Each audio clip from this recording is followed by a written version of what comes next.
Hi there. Today we're going to be doing paralanguage. Okay, so paralanguage consists of sounds which have meaning, but which aren't really language in the sense that they're not really words. You can't put them in a sentence. I can't describe them as being parts of speech usually. So I'll give you an example. Okay, see, number one is uh-huh and mm-hmm. Those are sounds. They have meaning. In English they mean yes. Okay, but they're not really words, so I can't say that they're nouns or verbs or adjectives. So in that sense, I can't really say that they're language per se, so it's better to call them paralanguage. Okay, so it's useful for any student of English to learn these because people often use paralanguage in their spoken English. Okay, so here you can see this is the spelling as you might see it whenever people actually write it, and these are the phonetic symbols. Okay, so it's uh-huh and mm-hmm, and they mean yes, so it's used in informal, casual situations. So for example, if somebody were to ask me, Mike, are you from Canada? I could say uh-huh or mm-hmm. Okay, but they are used in, like I said, casual or informal situations. So, you know, for a wedding, you wouldn't say, do you agree to take this woman to be your lawfully wedded wife? You'd say, yes, I do. You wouldn't say, uh-huh. That would be much too casual. Okay, so let's have a look at the next one. So the next one is uh-uh, uh-uh, or mm-mm. They both mean no. Okay? So this phonetic symbol here, that's a glottal stop. And you make that by squeezing your throat muscles together. Okay? Like this. So you can actually feel them contracting. Okay? And mm-mm, mm-mm. So in this one, okay, the first syllable is stressed. So it's okay? But you see, for yes, it's uh-huh, uh-huh. So for yes, it's the second syllable which is stressed. Okay? But for no, it's the first syllable which is stressed. So it's and mm-mm. Okay?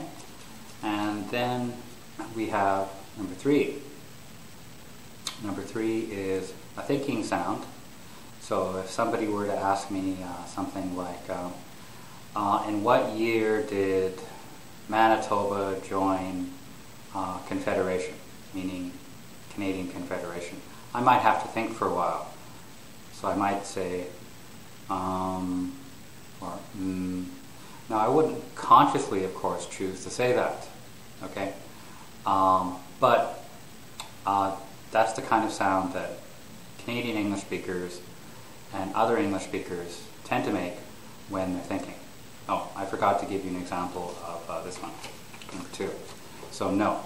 So I'm Canadian, so for example, if somebody were to ask me, Mike, are you Australian? I could say, uh-uh, or mm-mm. So let's have a look at the next one, okay? So the next one is uh-oh, uh-oh. So again, you have the glottal stop here, which involves just a little contraction of the throat muscles. Uh-oh. So here it's oh, then there's a oh, okay? Stress is on the first syllable. So it's uh-oh. And when do people do that?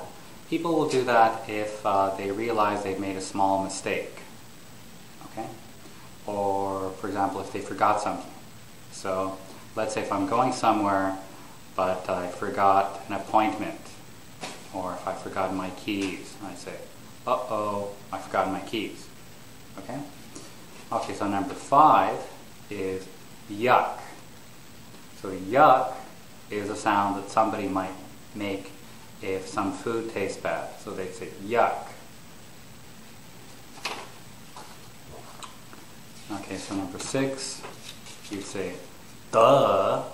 So duh is not a very polite thing to say, but nevertheless, some people say that if you want to tease somebody for having said something kind of stupid or acting in a sort of stupid way, not being able to figure something out. Okay? So you tease somebody, calling them stupid, essentially. You'd say, duh, what's the matter? You can't figure out that simple math answer? And of course, you probably wouldn't want to do that to somebody who's a stranger. Okay? You just say that to somebody who's very close to you that maybe wouldn't be too upset by such teasing. Okay? So then the next one is wow. Wow. So wow means I'm impressed. Okay? So for example, if somebody were to tell me, oh, my little brother started university when he was only 15. That's a very young age to start university. I could say, wow, meaning I'm impressed.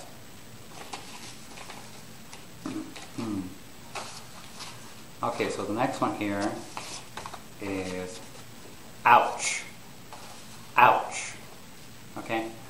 And you use ouch, okay, if somebody is telling you something that involved a situation of pain. Okay? So, let's say if somebody were to tell me, you know, Mike, last summer I was hammering in some nails and I hit my thumb with my with the hammer. I could say, ouch, that must have hurt. So that's indicating that the situation must have hurt for the other person. Or similarly, if I actually hurt myself in a very slight way. So I'd say, ouch. But not if something actually hurt a lot for the speaker. So if I were to now be hammering something and then accidentally hit my thumb with with the hammer, I wouldn't say ouch. I'd probably use a bad word because it hurts so much. Okay? Okay, so the next one here is, okay? This means that I'm indicating disapproval. Okay? Somebody has done something that I disapprove of. So I think the person has done something maybe a little bit morally wrong. Okay? So let's say if I were to learn that my neighbor is cheating on his taxes. So I might say, that means I disapprove of his action. But it wouldn't be used for something which is extremely morally wrong, like murder or something like that. So if I were to find out that my neighbor was a serial killer, I wouldn't say, because of course, I mean, that would be very morally wrong, you know, being a serial killer. Okay? Okay, so now the next one here is oh. Oh, as you can see from the exclamation mark, many of these are exclamations used to indicate emotion. So a lot of the uses of a lot of paralanguage involves the expression of emotion. Oh means I'm a little bit surprised. Okay? So let's say somebody might think that I was maybe American if they didn't know the difference between Canadian and American pronunciation very well. So they might say, oh, I thought you were American. I didn't realize you were Canadian. Okay? So here it's blah, blah, blah. Okay, stress is on the last blah. You have to say it 3 times. So it's not blah, blah. Okay? You have to repeat the same syllable 3 times. Blah, blah, blah. And that means etc., etc., or and so on. So people tend to say that when they realize that they don't need to actually give the full information to the person that they're talking to. So let's say somebody were to ask me, well, what did you do on the weekend, Mike? I might say, well, I visited my friend, I surfed the internet, I watched TV, blah, blah, blah. Okay? So it's not necessary for me to give all of that information to the person I'm talking to, because that would be too much information and my listener wouldn't be interested. Okay? Okay. Now we have the next one here. It's oops. Oops. That's another exclamation. Okay, so oops means I've made a small mistake. So let's say if I were to knock over a book or a magazine onto the floor by accident. So I could say oops. And that would indicate that I'd done something, I'd had a small accident. Okay? So here, next one is a. Okay? So the intonation would maybe depend on what it is you're trying to say. Okay? So A is Canadian English. Okay? I think most other dialects of English don't actually have this sound. At least not for paralanguage. Okay? So in Canadian English, A would mean what? Okay? So let's say if somebody were to talk really fast or not clearly, they say, yeah, so what do you say we like to go over there? I might say, A? So that means what? Okay? Or it could be used as a tag question. So tag questions are, for example, like, you live in Ottawa, don't you? I could similarly say, oh, you live in Ottawa, eh? So I think the person lives in Ottawa, but I'm just checking. Okay? So you live in Ottawa, eh? Okay? Or maybe I think the person's a painter. Because, oh, you're a painter, eh? Or you're a painter, aren't you? So just use for trying to get confirmation of something that you assume. Okay?